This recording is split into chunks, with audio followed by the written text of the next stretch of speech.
Welcome दोस्तों, स्वागत आप सभी का आपके अपने YouTube channel OS study YouTube channel में। आज का जो लेक्चर होने वाला है इसमें अपन बात करने वाले हैं कुछ ऐसे इंपॉर्टेंट क्वेश्चन के बारे में जो आपके एग्ज़ाम में पूछे जाते हैं। सभी क्वेश्चन जो आपको दिखेंगे वो आपके कैसे क्वेश्चन है, प्रीवियस ईयर क्वेश्चन है, जो आपके पीछे की जो एग्ज़ाम्स है उनमें पूछे गए क्वेश्चन है, उन्हीं के अनुसार आपके एग्ज़ाम में इस बार भी क्वेश्चन पूछे जाएंगे। तो इसलिए आपको क्या करना है, क्लास को आपको एंड तक देखना है, क्लास को बीच में छोड़कर नहीं जाना है। फिर से मैं आपको बता देता हूँ, इसमें जो भी आपको क्वेश्चन दिखाई देगा वो आपके लिए वेरी इंपॉर्टेंट क्वेश्चन है। इसके साथ साथ प्रीवियस ईयर क्वेश्चन भी है और आपको पता होना चाहिए कि प्रीवियस ईयर क्वेश्चन से ही आपकी क्या होती है, स्टडी होती है। तो चलिए आज की क्लास को अपन स्टार्ट करते हैं। आज की क्लास का जो फर्स्ट क्वेश्चन दिया हुआ है इसे देखिए। थोड़ा सा अपन जल्दी जल्दी चलेंगे क्योंकि अपने पास टाइम काफ़ी कम है। अगला जो फर्स्ट क्वेश्चन दे रखा है इसे देखिए, निम्नलिखित में से किस देश में कालाहारी मरुस्थल स्थित है। तो सबसे पहले आपको बताना है कि इनमें से किस देश में कालाहारी मरुस्थल स्थित है। भारत में, जर्मनी में, केन्या में या फिर बोत्सवाना में। तो कालाहारी जो मरुस्थल है वो आपके बोत्सवाना में स्थित है। राइट आंसर क्या हो जाएगा, डी ऑप्शन हो जाएगा। अब चलते हैं अगले क्वेश्चन पे। अगला क्वेश्चन देखिए, संयुक्त राष्ट्र संघ के वर्तमान महासचिव कौन है। एंटोनियो गुटेरस है। ये मैंने काफ़ी बार आपको क्वेश्चन बताया भी है, कम्युनिटी में भी मैंने ये क्वेश्चन आपके लिए दिया है क्योंकि ये इंपॉर्टेंट क्वेश्चन है। अब अगला क्वेश्चन देखते हैं, विश्व व्यापार संगठन जो अब गेट के स्थान पर है। सबसे पहले अब किसके स्थान पर है, गेट के स्थान पर क्या है, सबसे पहले ये क्वेश्चन पूछा जा सकता है। तो गेट के स्थान पर विश्व व्यापार संगठन है। क्या है, विश्व व्यापार संगठन। तो क्वेश्चन पूछा जाएगा सबसे पहले गेट की स्थापना कब हुई थी, ये क्वेश्चन बताइए। तो गेट की स्थापना कब हुई थी, 1948 में हुई थी। इसे आपको नोट कर लेना है। अब जो गेट का यानी फिर इसका नाम क्या रख दिया गया, तो गेट का जो वर्तमान में जो नाम है वो क्या है, WTO है। तो इसका फिर WTO नाम हो गया था, इसे आपको नोट करना है। WTO के जो मेंबर यानी कितने सदस्य देश है, 164 सदस्य देश है, इसे भी आपको नोट करना है। WTO की जो स्थापना हुई थी वो क्या कब हुई थी, ये आपको बताना है। यानी गेट के स्थान पर कौन सा नाम दिया गया था, WTO। WTO की स्थापना कब हुई थी, मैं आपको बता देता हूँ, 1 जनवरी 1995 में हुई थी। कब हुई थी, 1 जनवरी 1995 में हुई थी। थोड़ा सा मैं आपको शानदार तरीके से यहाँ पे बता देता हूँ। WTO सबसे पहले इसकी स्थापना जो हुई थी वो कब हुई थी, 1 जनवरी 1995 में हुई थी। इसे आपको नोट कर लेना है। टोटल इसमें कितने मेंबर सदस्य देश है, आपके 164 मेंबर सदस्य देश है। इसका मुख्यालय कहाँ पर है, ये भी आपसे क्वेश्चन पूछा जाएगा। तो इसका जो मुख्यालय है वो कहाँ पर है, जिनेवा में है। इसे आपको नोट कर लेना है। यहाँ से 3 क्वेश्चन बन जाते हैं। WTO का मुख्यालय, WTO में कितने सदस्य देश है और इसकी जो स्थापना हुई थी वो कब हुई थी, ऐसे 3 क्वेश्चन पूछे जा सकते हैं। WTO जो था इसकी पहली महानिदेशक कौन थी, ये क्वेश्चन एग्जाम में पूछा गया है। तो इसका आंसर आपको बताना है। तो क्वेश्चन क्या बोला गया है, विश्व व्यापार संगठन जो गेट के स्थान पर है का मुख्यालय कहाँ स्थित है। तो मैंने आपको बता दिया, गेट के स्थान पर अब क्या है, WTO है और WTO का जो मुख्यालय वो कहाँ पर है, जिनेवा में है। इसे आपको नोट कर लेना है। वियना में किसका मुख्यालय है, तो ओपेक का जो मुख्यालय है वो कहाँ पर है, वियना में है। इसे आपको नोट करना है। ब्रुसेल्स में किसका मुख्यालय है, ब्रुसेल्स में EU का मुख्यालय है और आपके नाटो का मुख्यालय है। इसे भी आपको नोट करना है। इंपॉर्टेंट क्वेश्चन है, दोनों को देख लीजिए। न्यूयॉर्क में किसका मुख्यालय है, तो न्यूयॉर्क में UNO का मुख्यालय है, नोट करना है। फिर से बता देता हूँ, ओपेक का मुख्यालय वियना में, EU और नाटो ये दोनों क्या है, अलग अलग संगठन है। तो इनका मुख्यालय कहाँ पर है, ब्रुसेल्स में है। न्यूयॉर्क में किसका मुख्यालय है, UNO का है। और जिनेवा में किसका है, यहाँ पे मैं आपको बता देता हूँ, WTO का है। तो राइट आंसर क्या हो जाएगा, डी ऑप्शन हो जाएगा। अब चलते हैं अगले क्वेश्चन पे। बेरन द्वीप निम्नलिखित में से किस देश में स्थित है। क्वेश्चन काफ़ी इंपॉर्टेंट दे रखा है, तो मैं आपको बता देता हूँ। जो बेरन द्वीप है वो भारत में यानी जो आपके अंडमान निकोबार में स्थित है। कहाँ पर स्थित है, भारत में अंडमान निकोबार में क्या स्थित है, बेरन द्वीप स्थित है। इसे आपको नोट करना है। भारत में अंडमान निकोबार में क्या स्थित है, आपका बेरन द्वीप स्थित है। इसे आपको नोट कर लेना है, इंपॉर्टेंट क्वेश्चन है।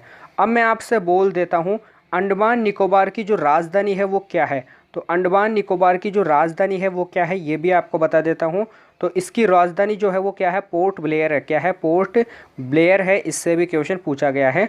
तो सबसे पहले जो बेरन द्वीप है वो आपके भारत के अंडमान निकोबार में स्थित है और इसकी राजधानी क्या है, पोर्ट ब्लेयर है। इसे भी आपको नोट करना है। अंडमान निकोबार से एक क्वेश्चन आपका पूछा जाता है, जो एग्ज़ाम में काफ़ी बार पूछा गया है। थोड़ा सा शॉर्ट में लिख देता हूँ, यहाँ से मैं अंडमान और निकोबार लिख देता हूँ।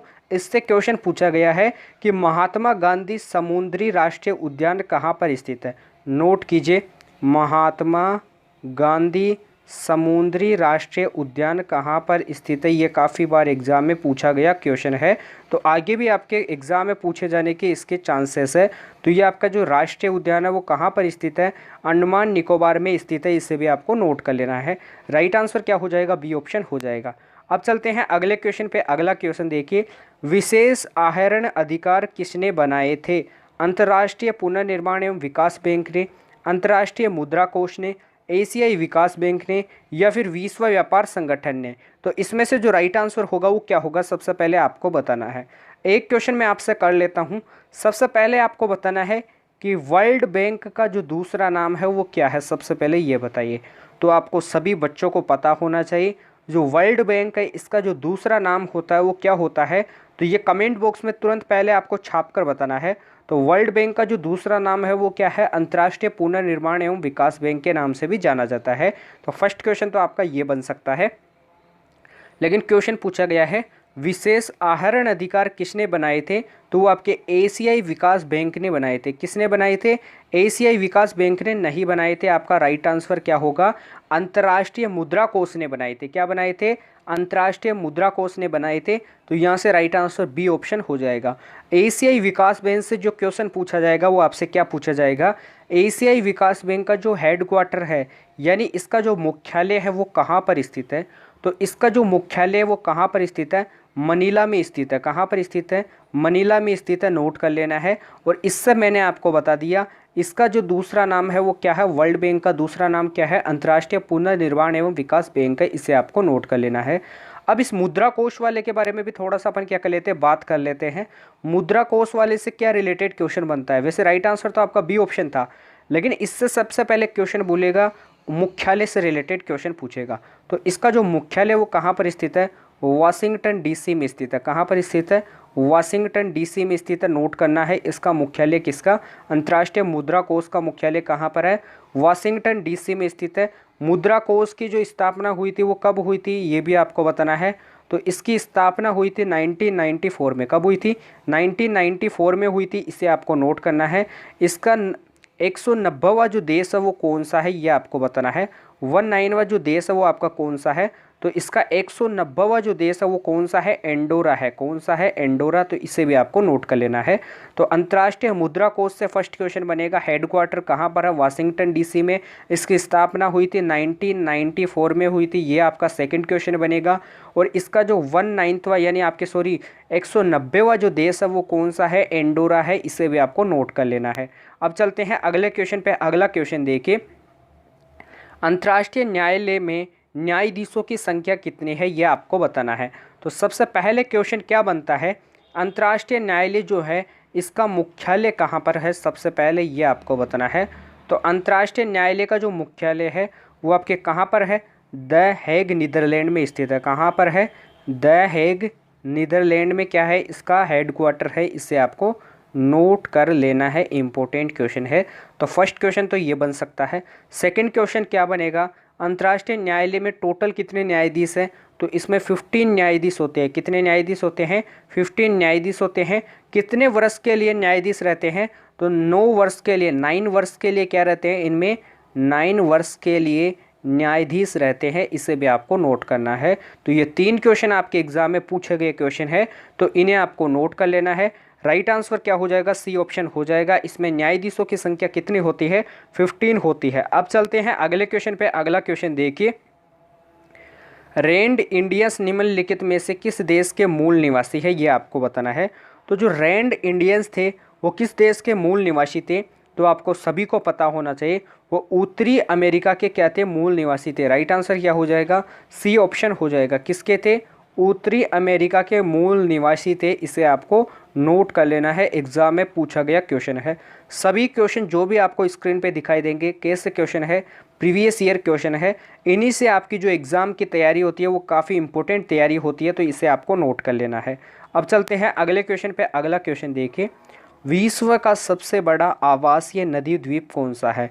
तो सबसे पहले कभी भी आपसे बोला जाता है कि विश्व का जो सबसे बड़ा आवासीय नदी द्वीप है वो कौन सा है, ऐसा यदि आपसे क्वेश्चन पूछा जाता है तो उसका हमेशा आपको आंसर क्या देना है? माजुली नदी द्वीप। क्या देना है? माजुली नदी द्वीप। अब माजुली नदी द्वीप से क्वेश्चन क्या पूछा जाता है? सबसे पहले क्वेश्चन पूछा जाएगा माजुली नदी द्वीप जो है इससे रिलेटेड नदी पूछी जाती है, तो कौन सी नदी बोलोगे आप? माजुली नदी द्वीप आता है तो ब्रह्मपुत्र नदी। कौन सा आता है? ब्रह्मपुत्र नदी। इसे आपको नोट कर लेना है। ब्रह्मपुत्र नदी को तिब्बत में किस नाम से जाना जाता है, ये आपको बताना है। सबसे पहले बताइए ब्रह्मपुत्र नदी कहाँ पर है? असम में है। इसे भी आपको नोट कर लेना है। ब्रह्मपुत्र नदी को तिब्बत में किस नाम से जाना जाता है, ये आपको बताना है। तो तिब्बत में इसे किस नाम से जाना जाता है? तो यहाँ पे मैं बता देता हूँ, तिब्बत में इसे शानपो नाम से जाना जाता है। थोड़ा इंग्लिश वर्ड में लिख देता हूँ, इंग्लिश में टी साइलेंट रहता है। क्या किस नाम से जाना जाता है? शानपो नाम से जाना जाता है। इसको भी आपको नोट कर लेना। वर्ड बोल देता हूँ, TSANPPO होता है। तो तिब्बत में किस नाम से जाना जाता है? ब्रह्मपुत्र नदी को शानपो नाम से जाना जाता है। अब चलते हैं अगले क्वेश्चन पे। अगला क्वेश्चन देखिए, प्लासी के युद्ध में अंग्रेजी सेना का नेतृत्व किसने किया था? तो ये भी क्या है? काफ़ी इंपॉर्टेंट क्वेश्चन। तो बताइए कि अंग्रेजी सेना का नेतृत्व किन्होंने किया था? लॉर्ड विलियम बेंटिक ने, लॉर्ड कर्जन ने, बंगाल के नवाब ने, या फिर क्लाइव ने? तो मैं आपको बता देता हूँ, प्लासी का जो युद्ध हुआ था वो कब हुआ था, सबसे पहले ये बताइए। तो आपके 1757 में हुआ था। इसे आपको नोट कर लेना है। अब मैं आपसे पूछता हूँ, इसकी अंग्रेजी सेना का नेतृत्व किसने किया था? तो क्लाइव ने किया था। किन्होंने किया था? क्लाइव ने किया था। और ये किन किन के मध्य हुआ था? क्लाइव वीएस बंगाल के नवाब के मध्य हुआ था। क्लाइव वीएस बंगाल के नवाब, इन दोनों के क्या हुआ था? मध्य हुआ था। इसे आपको नोट कर लेना है। अब चलते हैं अगले क्वेश्चन पे। इसका जो राइट आंसर हो जाएगा वो क्या हो जाएगा? डी ऑप्शन हो जाएगा। नेक्स्ट क्वेश्चन जो दिया हुआ है इसे देखते हैं। अगला क्वेश्चन, भारत में सहायक संधि का जन्मदाता किसे कहा जाता है? तो कभी भी ऐसा क्वेश्चन पूछा जाता है तो इसका आंसर आपको लगाना है डुप्ले को कहा जाता है। किसको कहा जाता है? डुप्ले को कहा जाता है। डायरेक्ट आपको याद रखना है। अब चलते हैं अगले क्वेश्चन पे। जो अगला क्वेश्चन दे रखा है इसे देखिए, इंटरपोल का मुख्यालय कहाँ पर स्थित है? ये क्वेश्चन एग्जाम में पूछा गया है। सबसे पहले जो क्वेश्चन यहाँ से बनेगा, फर्स्ट क्वेश्चन आपको डालना है, इंटरपोल की जो स्थापना हुई थी इससे क्वेश्चन पूछा जाता है। तो इंटरपोल की जो स्थापना हुई थी वो कब हुई थी? 1923 में हुई थी। कब हुई थी? 1923 में। इसे आपको नोट करना है। अब जो सेकंड क्वेश्चन बनेगा वो क्या बनेगा? इंटरपोल का जो मुख्यालय वो कहाँ पर स्थित है? तो इसका मुख्यालय कहाँ पर स्थित है मैं आपको बता देता हूँ। इसका मुख्यालय लियोन्स फ्रांस में स्थित है। कहाँ पर स्थित है? लियोन्स फ्रांस में स्थित है। इसे आपको नोट कर लेना है। कहाँ पर है? लियोन्स फ्रांस में स्थित है। अब आपसे एक क्वेश्चन बनेगा जो हाल ही में रिलेटेड क्वेश्चन है। इसकी इंटरपोल की हाल ही में 90वीं जो बैठक हुई है वो कहाँ पर हुई है? यानी इसके 90वीं जो बैठक हुई है वो कहाँ पर हुई है, ये क्वेश्चन पूछा जाएगा। तो इसकी जो 90वीं जो बैठक है वो आपके इंडिया में हुई है। इंडिया में कहाँ पर हुई है? इंडिया में नई दिल्ली में हुई है। कहाँ पर हुई है? नई दिल्ली में हुई है। इसे भी आपको नोट कर लेना है। तो इसका हेडक्वार्टर कहाँ पर है? लियोन्स में है। फर्स्ट क्वेश्चन स्थापना, second question headquarter, third question इसके 90वीं जो बैठक है वो कहाँ पर हुई है? इंडिया में नई दिल्ली में हुई है। इसे आपको नोट कर लेना है। अब चलते हैं अगले क्वेश्चन पर। अगला क्वेश्चन देखिए, डॉक्टर भीमराव अंबेडकर ने संविधान का हृदय और आत्मा किसे कहा था? समानता के अधिकार को, शोषण के विरुद्ध अधिकार को, संवैधानिक उपचारों के अधिकार को, या फिर धर्म की स्वतंत्रता के अधिकार को? तो सबसे पहले मैं आपको बता देता हूँ जो क्वेश्चन पूछा गया है, संविधान की आत्मा किन्होंने किसको कहा है ये आपको बताना है। तो डायरेक्ट पूछा जाएगा डॉक्टर भीमराव अंबेडकर ने सबसे पहले एक नाम दिया था, संविधान की आत्मा किसे कहा है? तो इन्होंने संविधान की आत्मा किसे कहा है? प्रस्तावना को कहा है। किसे कहा है? प्रस्तावना को कहा है। इसे आपको नोट कर लेना है। लेकिन क्वेश्चन पूछा गया है संविधान का हृदय और आत्मा किसे कहा है? तो संवैधानिक उपचारों के अधिकारों को कहा है। तो राइट आंसर क्या हो जाएगा? बी ऑप्शन हो जाएगा। अब थोड़ा सा अपन डिटेल से बात कर लेते हैं। इसका राइट आंसर तो बी ऑप्शन हो जाएगा। समानता के अधिकार जो है वो आपके कौन से आर्टिकल के बीच में आते हैं? ये आपके आर्टिकल 14 से आर्टिकल 18 के बीच में क्या आते हैं? समानता के अधिकार आते हैं। इसे आपको नोट करना है। आपके शोषण के विरुद्ध अधिकार के बारे में बात करते हैं तो ये आपके आर्टिकल 23 वह आर्टिकल 24 के बीच में आते हैं, नोट कर लेना है। संवैधानिक उपचारों के बारे में बात करते हैं तो संवैधानिक जो उपचारों के अधिकार होते हैं वो आपके आर्टिकल 32 के अंदर आते हैं, इसे आपको नोट कर लेना है। आर्टिकल जो 32 है इसमें 5 प्रकार की क्या होती है, रिट होती है, जो सुप्रीम कोर्ट क्या करती है, जारी करती है, इसे भी आपको नोट करना है। तो यहाँ पे नोट कर देता हूँ, आर्टिकल 32 में क्या होती है, 5 प्रकार की रिट होती है। इन रिट को जारी कौन करता है, सुप्रीम कोर्ट करता है, इसे भी आपको नोट कर लेना है, इंपॉर्टेंट क्वेश्चन है। तो तीनों क्वेश्चन को आपको ध्यान से देखना है। अब आपसे मैं लास्ट एंड फाइनल क्वेश्चन बता देता हूँ इससे रिलेटेड। धर्म की स्वतंत्रता का जो अधिकार है ये आपके आर्टिकल 25 में, आर्टिकल 26 में, आर्टिकल 27 में और आर्टिकल 28 में, यानी आर्टिकल 25 से लेकर 28 के बीच में कौन से अधिकार आते हैं, धर्म की स्वतंत्रता के अधिकार आते हैं, इसे आपको नोट करना है। तो कौन से आर्टिकल में उपलब्ध है, आर्टिकल 25 से आर्टिकल 28 में उपलब्ध है, इसे आपको नोट कर लेना है। एक क्वेश्चन और बन जाता है, भारत के संविधान में फंडामेंटल जो राइट है इनमें मूल संविधान में कितने हैं, यानी फंडामेंटल राइट कितने हैं मूल संविधान में, तो आपके 7 आपके फंडामेंटल राइट है, इसे आपको नोट कर लेना है। वर्तमान में कितने हैं, 6 है, आपको ये भी मैं आपको डायरेक्ट यहाँ पे थोड़ा सा बता देता हूँ। वर्तमान में कितने फंडामेंटल राइट है तो मैं आपको बता देता हूँ, 6 वर्तमान में फंडामेंटल राइट है। कैसे, एक फंडामेंटल राइट को यानी एक अधिकार को हटा दिया गया है, वो हटाया गया जो अधिकार है वो कौन सा है, संपत्ति का अधिकार है। कौन सा है, संपत्ति के अधिकार को बाहर कर दिया गया है, इसे आपको नोट करना है। संपत्ति के अधिकार को कौन से संविधान संशोधन के अंतर्गत बाहर किया गया है, आपके 44वें संविधान संशोधन के अकॉर्डिंग 1978 के द्वारा इसे क्या कर दिया गया है, बाहर कर दिया गया है फंडामेंटल श्रेणी से, इसे आपको क्या कर लेना है, नोट कर लेना है। अब अगला क्वेश्चन दे रखा है, इसे देखिए, भारत की संविधान सभा किसके कहने पर बनाई गई थी, ये क्वेश्चन इंपॉर्टेंट दे रखा है। साइमन कमीशन के कहने पर, क्रिप्स मिशन, ऑगस्ट ऑफर या फिर आपके कैबिनेट मिशन। तो मैं आपको बता देता हूँ, कैबिनेट मिशन के कहने पर जो संविधान सभा बनाई गई थी, नोट कर लेना है। अब फर्स्ट क्वेश्चन तो ये बन जाएगा किसके कहने पर तैयार की गई थी। सेकंड क्वेश्चन क्या बनेगा, यह कब आया था, तो कैबिनेट मिशन कब आया था, 1946 को आया था, इसे आपको नोट कर लेना है। इसमें कितने मेंबर थे, इसमें 3 मेंबर थे, इसे भी आपको नोट कर लेना है। कितने मेंबर थे, 3 मेंबर थे, इसे आपको नोट कर लेना है। अब थोड़ा सा इन 3 मेंबर के बारे में मैं आपसे बात कर लेता हूँ। इसमें कितने मेंबर थे, 3 मेंबर थे। पहला जो मेंबर था वो कौन था, पैंथिक लॉरेंस था। कौन था, इसे आपको मैं नोट करके बता देता हूँ, कौन था, पैंथिक लॉरेंस था, इसे आपको नोट कर लेना है, इंपॉर्टेंट क्वेश्चन है। अब बात कर लेते हैं ये आपके कौन थे, फर्स्ट मेंबर थे। सेकंड मेंबर जो था यानी जो दूसरा अध्यक्ष था वो कौन था, अलेक्जेंडर थे। कौन थे, इसे भी आपको नोट करना है, कौन थे, अलेक्जेंडर थे, इसे भी आपको नोट कर लेना है। थर्ड जो आपके अध्यक्ष थे, थर्ड जो मेंबर था वो कौन था, आपके क्रिप्स थे। कौन थे, क्रिप्स थे, इसे भी आपको नोट कर लेना है। तो कैबिनेट मिशन जो था इसमें कितने सदस्य थे, 3 सदस्य थे। फर्स्ट था पैंथिक लॉरेंस, सेकंड था अलेक्जेंडर, थर्ड था क्रिप्स, इसे आपको नोट कर लेना है। अब चलते हैं अगले क्वेश्चन पे। अगला क्वेश्चन क्या दिया हुआ है, संविधान सभा ने राष्ट्रगान कब अपनाया था, ये क्वेश्चन एग्जाम में पूछा गया है। तो बताइए कि संविधान सभा ने राष्ट्रगान कब अपनाया था। तो इस क्वेश्चन को आपको नोट करना है। इससे पहले थोड़ा सा और क्वेश्चन मैं आपसे पूछ लेता हूँ, साइमन कमीशन से रिलेटेड क्वेश्चन। सबसे पहले बताइए कि साइमन कमीशन का निर्माण कब किया गया था। 1927 को इसका निर्माण किया गया था। इसका निर्माण होता है 1927 को। ये भारत कब आया था साइमन कमीशन, तो भारत 1928 में क्या आया था, साइमन कमीशन भारत आया था, इसे भी आपको नोट करना है। साइमन कमीशन भारत कब आया था, 1928 को आया था। इसमें कितने मेंबर थे, तो इसमें 7 मेंबर थे। कितने मेंबर थे, 7 मेंबर थे, इसे भी आपको नोट कर लेना है। तो इनसे बाहर एक भी क्वेश्चन नहीं पूछा जाएगा, आपको ध्यान से सभी क्लासेस को देखना है। अगला क्वेश्चन जो दे रखा है इसका आंसर बताइए। तो राष्ट्रगान को कब अपनाया गया था, सबसे पहले ये बताना है। तो 22 जुलाई 1947 को क्या हुआ था, राष्ट्रीय ध्वज को अपनाया गया था। क्या किया गया था, राष्ट्रीय जो ध्वज अपना यानी जो तिरंगा है इसको अपनाया गया था, इसको भी आपको नोट कर लेना है। तो राष्ट्रीय ध्वज को कब अपनाया गया था, 22 जुलाई 1947 को अपनाया गया था। राष्ट्रगान को कब अपनाया गया था और राष्ट्रगीत को कब अपनाया गया था, ये भी मैं आपको बता देता हूँ। तो 24 जनवरी 1950 को राष्ट्रगान के साथ साथ राष्ट्रगीत को भी अपनाया गया था, दोनों को अपनाया गया था, नोट करना है। राष्ट्रगान और राष्ट्रगीत दोनों को कब अपनाया गया था?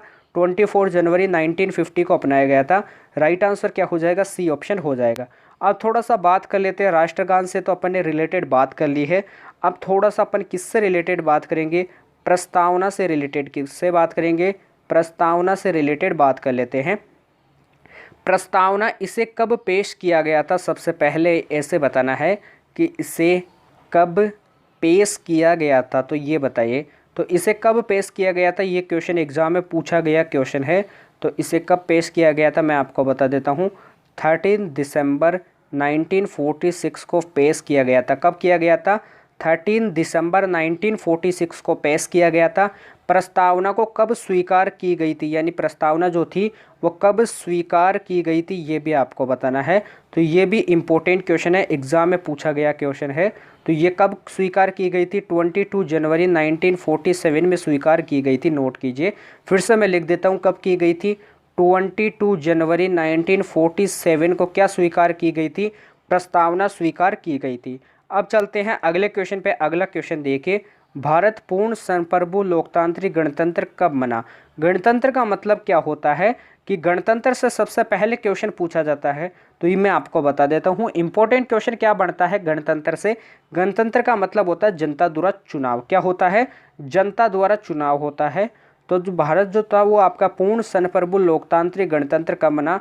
26 जनवरी 1950 को बना। कब बना? 26 जनवरी 1950 को बना। इसे आपको नोट करना है। अब सबसे पहले मैं आपको बता देता हूँ, जो प्रस्तावना होती है इसका क्या कभी भी संशोधन हो सकता है क्या? तो प्रस्तावना का हमेशा संशोधन हो सकता है, इसे भी आपको नोट करना है। संशोधन सबसे पहले प्रस्तावना का कब हुआ था? 42वें संविधान संशोधन के अनुसार 1976 में हुआ था, इसे आपको नोट कर लेना है। ये इसमें किसको जोड़ा गया था? जो पहली बार संशोधन हुआ था उसमें समाजवाद अखंडता को जोड़ा गया था, इसे आपको नोट कर लेना है। लेकिन जो इसका राइट आंसर था वो आपका क्या था? सी ऑप्शन था। बाकी जो अगला क्वेश्चन दे रखा है इसे देखिए।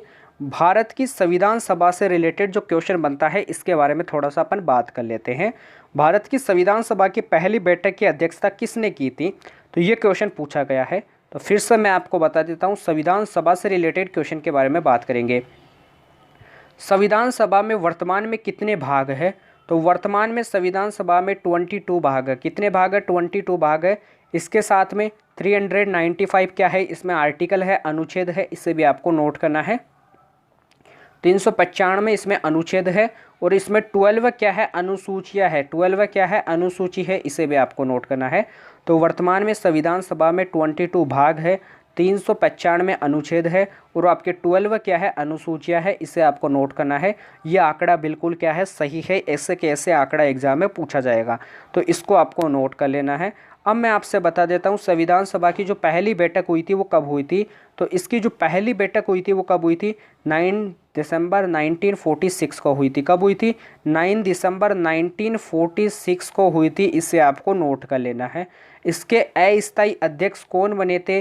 पहली जो बैठक हुई थी इसके अस्थायी जो अध्यक्ष बने थे वो कौन बने थे? आपके डॉक्टर सच्चिदानंद सिन्हा बने थे। तो राइट आंसर क्या हो जाएगा? आपका ए ऑप्शन हो जाएगा। अब आपसे मैं क्वेश्चन अगला पूछ लेता हूँ। डॉक्टर सच्चिदानंद सिन्हा के बाद में जो अध्यक्ष बने थे वो कौन बने थे? डॉक्टर राजेंद्र प्रसाद जी बने थे, ये भी आपको नोट कर लेना है। इसके पहली बैठक हुई थी 9 दिसंबर 1946 को। इसके अस्थायी अध्यक्ष कौन थे? डॉक्टर सच्चिदानंद सिन्हा। सिन्हा जी के बाद में जो अध्यक्ष बने थे वो कौन बने थे? डॉक्टर राजेंद्र प्रसाद जी बने थे। अब आपसे मैं क्वेश्चन पूछ लेता हूँ, डॉक्टर राजेंद्र जी जो प्रसाद है इनसे रिलेटेड जो पुस्तक आती है वो कौन सी आती है? इंडिया डिवाइडेड इनकी पुस्तक का नाम है। क्या है? इंडिया डिवाइडेड इनकी पुस्तक का नाम है, इसे भी आपको नोट कर लेना है। अब चलते हैं अगले क्वेश्चन पे। अगला देखिए, भारतीय संविधान के किस भाग में नगर पालिकाओं के बारे में बताया गया है? भाग 7 में, भाग 8 में, भाग 9 में या फिर भाग 9A में? तो तुरंत आपको बताना है। सबसे पहले संविधान में टोटल कितने भाग है? मैंने अभी आपको पीछे बताया है 22 भाग है। कितने भाग है? 22 भाग है, इसे आपको नोट कर लेना है। तो एक एक भाग के बारे में सबसे पहले अपन बात कर लेते हैं। सबसे पहले भाग किसके बारे में बात करते हैं? भाग 9 के बारे में बात करते हैं। किसके बारे में बात करते हैं? भाग 9 के बारे में बात करते हैं। तो भाग 9 जो था वो कौन सा संशोधन में था, ये आपको बताना है। भाग 9 कौन सा संविधान संशोधन था? तो भाग 9 आपके 73वां संविधान संशोधन था, इसे आपको नोट करना है। CA का मतलब होता है संविधान संशोधन, और कौन सी सन में था? 1992 का संविधान संशोधन था, इसे भी आपको नोट कर लेना है। फिर से आपको बता देता हूँ, भाग जो 9 था वो आपके कौन से संविधान संशोधन था? तो आपकी 73वां संविधान संशोधन था 1992 का, इसे आपको नोट करना है। भाग 9 जो था वो आपके कब लागू हुआ था, यानी संविधान संशोधन, तो आपका 73वां संविधान संशोधन कब लागू हुआ था, इसे आपको बताना है। तो ये आपके 1993 में लागू हुआ था। कब लागू हुआ था? 1993 में लागू हुआ था, इसे आपको नोट कर लेना है। 24 अप्रैल 1993 को लागू हुआ था, नोट कर लेना है। कब लागू हुआ था? 24 अप्रैल 1993 को लागू हुआ था। इस भाग में यानी जो आपका 73वां जो संविधान संशोधन है, इसमें टोटल कितनी अनुसूचियाँ आती है? तो इसमें कौन सी अनुसूची को जोड़ा गया था? तो इसमें अनुसूची 11 को जोड़ा गया था, इसे भी आपको नोट करना है। अनुसूची 11 को किस में जोड़ा गया था? आपके 73वें संविधान संशोधन में जोड़ा गया था। 73 जो आपका संविधान संशोधन है, इससे रिलेटेड क्वेश्चन पूछा गया क्वेश्चन है ये एग्जाम में कि इसमें कौन सी अनुसूची जोड़ी गई थी? आपके 11वीं अनुसूची जोड़ी गई थी। 11वीं अनुसूची, इसमें टोटल कितने विषय है? तो इसमें 29 विषय है, इसे भी आपको नोट कर लेना है। और नगर पालिकाओं के बारे में किस में बताया गया है? भाग 9A के बारे में बताया गया है, नोट कर लेना है।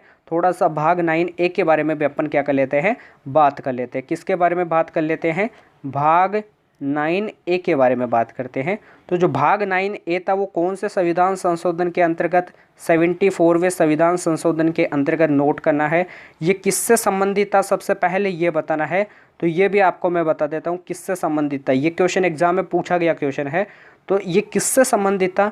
नगर पालिका से संबंधित था। किससे संबंधित था? नगर पालिका से संबंधित था, नोट कीजिए। 74वें संविधान संशोधन में कौन सी अनुसूची को जोड़ा गया था? तो इसमें अनुसूची 12 को जोड़ा गया था। किसको जोड़ा गया था? अनुसूची 12 को जोड़ा गया था, नोट कीजिए। अनुसूची 12 में कुल कितने विषय है? तो इसमें कुल 18 विषय है। इसमें कितने विषय हैं टोटल?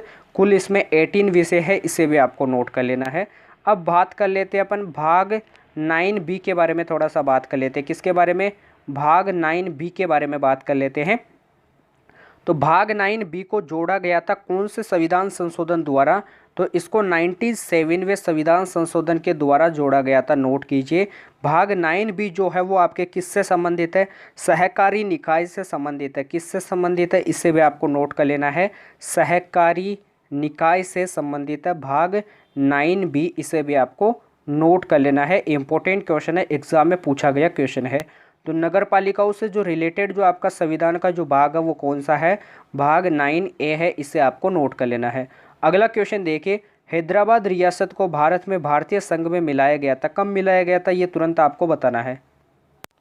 सबसे पहले बताना है कि वर्तमान में जो हमारे संविधान में टोटल कितने संविधान संशोधन है। तो अब तक 105 संविधान संशोधन हो चुके हैं। तो इसका जो राइट आंसर होगा वो क्या होगा? 1948 को भारतीय संघ में मिलाया गया था। क्वेश्चन एग्जाम में पूछा गया क्वेश्चन है। यहाँ पर निजामों का शासन है। हैदराबाद में किन का शासन है? तो हैदराबाद में निजामों का शासन है, इसे भी आपको नोट कर लेना है। क्वेश्चन आपका इम्पोर्टेंट है। कहाँ इसको, यहाँ पर जो किन का शासन है? निजामों का शासन है। और भारतीय संघ में हैदराबाद को 1948 में मिलाया गया था। कौन से ऑपरेशन से? ऑपरेशन पोलो के अनुसार मिलाया गया था। किस ऑपरेशन से? ऑपरेशन पोलो से मिलाया गया था, इसे भी आपको नोट करना है। तो कौन सा ऑपरेशन हो जाएगा? ऑपरेशन पोलो हो जाएगा, नोट कीजिए। अगला क्वेश्चन देखिए, मल्लिका साराभाई के विख्यात सबसे मशहूर भारतीय नृत्यांगना है। यानी जो मल्लिका साराभाई है वो आपके कौन से मशहूर भारतीय नृत्यांगना है? कौन से आपके शास्त्रीय नृत्य से रिलेटेड है? कुचिपुड़ी और भरतनाट्यम, भरतनाट्यम और कथक, कुचिपुड़ी और कथक, या फिर भरतनाट्यम और ओडिसी? तो ये आपके कुचिपुड़ी और भरतनाट्यम से संबंधित है, नोट कर लेना है। अब आपको कुछ बता देता हूँ जो आपके एग्जाम में काफ़ी बार पूछे जाते हैं, उनसे रिलेटेड आपके शास्त्रीय नृत्य के बारे में बता देता हूँ। झाबेरी बहन का जो संबंधित जो शास्त्रीय नृत्य है वो कौन सा है? झाबेरी बहन का संबंध कौन से शास्त्रीय नृत्य से है? सितारा देवी का संबंध कौन से शास्त्रीय नृत्य से है, ये भी आपको बताना है। तो सबसे पहले सितारा देवी का संबंध है कथक से, नोट करना है। और झाबेरी बहन का है मणिपुरी से, इसे भी आपको नोट करना है। किससे है? मणिपुरी से है, इसे भी आपको नोट कर लेना है। इंपॉर्टेंट क्वेश्चन था इसलिए मैंने आपको बता दिया है। एक आपका होता है केलू चरण महापात्रा से रिलेटेड, किससे? एक और है आपका केलू चरण महापात्रा का संबंध कौन से शास्त्रीय नृत्य से है, ये भी एग्जाम में क्वेश्चन पूछा गया है। तो इनका संबंध है ओडिसी शास्त्रीय नृत्य से है। यदि आपको शास्त्रीय नृत्य के बारे में डिटेल से जानना है 100% क्वेश्चन, तो आपको कमेंट बॉक्स में टाइप करके बताना है कि हमें उनसे रिलेटेड एक अलग से वीडियो चाहिए जिसमें शास्त्रीय नृत्य से जो भी क्वेश्चन पूछा जाता है उन क्वेश्चन के बारे में अपन डिटेल से देखेंगे। ये तीनों के नाम जो मैंने आपको बताई, ये क्या है? बेस्ट इंपॉर्टेंट नाम है, नोट करना है। अब आपसे क्वेश्चन पूछा जाएगा कि शास्त्रीय भाषा कितनी है, तो 6 शास्त्रीय भाषाएं है। कितनी है? 6 शास्त्रीय भाषाएं है, इसे भी आपको नोट करना है। 6 शास्त्रीय भाषाएं कौन कौन सी है? तमिल है। तमिल क्या है? सबसे पुरानी भाषा है, इसे आपको नोट करना है। सेकंड नंबर पे कौन सी आ जाती है? तेलुगु आ जाती है। थर्ड नंबर पे कौन सी आ जाती है? मलयालम आ जाती है। कौन सी आ जाती है? मलयालम आ जाती है। 4 नंबर पे कौन सी आ जाती है? कन्नड़ आ जाती है। 5 नंबर पे कौन सी आ जाती है? उड़िया आ जाती है, नोट करना है। और आपके 6 नंबर पे कौन सी आ जाती है? संस्कृत आ जाती है। तो क्वेश्चन पूछा जाएगा कि इनमें से नवीनतम भाषा कौन सी है, तो नवीनतम भाषा कौन सी है? उड़िया है, इसे आपको नोट करना है। 100% एग्जाम में इससे रिलेटेड क्वेश्चन पूछा जाएगा, तो उड़िया को आपको ध्यान से देखना है। वाइसरॉय के कार्यकारी परिषद में सम्मिलित होने वाला प्रथम भारतीय कौन था, ये क्वेश्चन आपको बताना है। तो सम्मिलित होने वाला जो प्रथम भारतीय था वो कौन था? सत्येंद्र प्रसाद सिंह थे। कौन थे? सत्येंद्र प्रसाद सिन्हा। इससे आपको सिंह नहीं है, ये आपके यहाँ पे आपको नोट करना है। सत्येंद्र प्रसाद सिन्हा थे, इसे आपको नोट कर लेना है। अगले क्वेश्चन को देखते हैं। नेक्स्ट क्वेश्चन देखिए, भारत का कौन सा ब्रिटिश वाइसरॉय 1884 लागू किए गए इल्बर्ट बिल से संबंधित था? क्वेश्चन इंपॉर्टेंट है। तो इल्बर्ट बिल से संबंधित कौन था? लॉर्ड रिपन था। कौन था? Lord Ripon. राइट आंसर क्या हो जाएगा? ए ऑप्शन हो जाएगा। ये काफ़ी इंपॉर्टेंट क्वेश्चन है, इसलिए इसका स्क्रीनशॉट ले लेना है। अगले क्वेश्चन को देखते हैं। अगला क्वेश्चन देखिए, निम्नलिखित में से कौन सा मोती द्वीप के नाम से जाना जाता है? तो इसे भी ध्यान से देख। तो बताइए कि निम्नलिखित में से कौन सा मोती द्वीप के नाम से जाना जाता है? तो मोती द्वीप के नाम से बहरीन जाना जाता है। कौन जाना जाता है? बहरीन। बहरीन की जो राजधानी है, इससे क्वेश्चन पूछा जाएगा। तो इसकी जो राजधानी है वो क्या है? मनामा है, इसे भी आपको नोट करना है। क्या है? मनामा है, नोट कीजिए। बहरीन को क्या बोला जाए? सबसे पहले बहरीन जो होती है वो आपके फारस की खाड़ी इसके अंदर स्थित है। कौन? आपका बहरीन फारस की खाड़ी के अंदर स्थित है, इसे भी आपको नोट कर लेना है। Right answer B option. अगला क्वेश्चन देखिए, अगला क्या दिया हुआ है, इससे रिलेटेड क्वेश्चन के बारे में, अगले के बारे में थोड़ा सा अपन बात कर लेते हैं। यूएनओ की स्थापना से रिलेटेड मैंने आपको क्वेश्चन बता दिया है। यूएनओ का मुख्यालय मैंने आपको बता दिया है। यूएनओ के टोटल मेंबर देश कितने हैं? 193 देश है, इसे भी आपको नोट करना है। यूएनओ का नवीनतम देश कौन सा है? दक्षिण सूडान है। मैंने आपको कम्युनिटी में भी बताया है क्योंकि आपके एग्जाम में पूछा गया क्वेश्चन है। इल्बर्ट विल विवाद 1884 में आया था, ऐसा मैंने आपको पीछे वाला क्वेश्चन बताया है। शिक्षा संबंधित हंटर आयोग 1882 के अंदर किनके कार्यकाल में आया था? तो ये भी क्वेश्चन आपको बताना है। तो लॉर्ड रिपन के कार्यकाल में आया था। तो आज की क्लास को अपन यहीं पे एंड करते हैं। आज की क्लास में अपन ने काफ़ी सारे इंपॉर्टेंट क्वेश्चन जो संविधान से रिलेटेड, नृत्य से रिलेटेड, आपके अनुच्छेद से रिलेटेड, आपके भाग से रिलेटेड, अनुसूचियों से रिलेटेड, जो भी आपके आयोग, हंटर आयोग, आपके इतिहास से रिलेटेड क्वेश्चन होते हैं, उन सभी क्वेश्चन को अपन ने कवर करने का प्रयास किया है। तो अभी तक जिन बच्चों ने क्लास को लाइक नहीं किया तो क्लास को लाइक कीजिए, क्योंकि हम जो मेहनत करते हैं वो आप सभी बच्चों के लिए ही करते हैं। तो इस मेहनत के लिए एक लाइक तो बनता है। अभी तक जिन बच्चों ने सब्सक्राइब नहीं किया है तो तुरंत सब्सक्राइब कर लीजिए, बेल आइकन को प्रेस कीजिए। डिस्क्रिप्शन में टेलीग्राम चैनल का लिंक दिया हुआ है, इसे भी आपको ज्वाइन करना है। लाइक एंड सब्सक्राइब जरूर आपको करना है, क्योंकि इन्हीं से हमको भी मोटिवेशन मिलता है और आपको भी मोटिवेशन मिलता है। तो अपन कल मिलते हैं ऐसे बेहतरीन सेशन के साथ। तब तक के लिए जय हिंद, जय भारत, धन्यवाद।